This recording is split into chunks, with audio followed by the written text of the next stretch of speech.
అప్పుడు జగన్నాథన్ రెడ్డి గారి మీద అది గ్రానైట్ కేసు కానీ, లేదా శ్రీశైలం డ్యామ్ విషయంలో అసిత పక్షపాతం కానీ, లేదా క్యాపిటేషన్ ఫీ విషయంలో హైకోర్టు తీర్పు ఇస్తే దానికి వారి అధిష్టానం ఆయన రాజీనామా చేయించింది.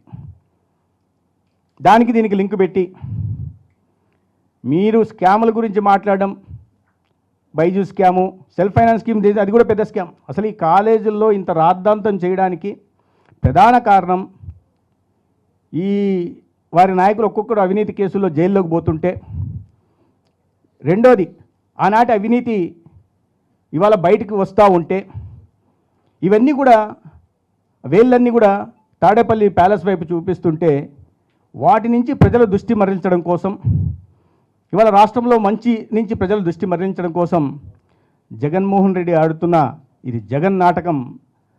దాంట్లో పాపం కొంతమంది కార్యకర్తల్ని, నాయకులను కూడా పాత్రదారులు చేసి వాళ్ళతో కూడా ఈ డ్రామాను ఆడించే ప్రయత్నం ఆయన చేస్తూ ఉన్నాడు.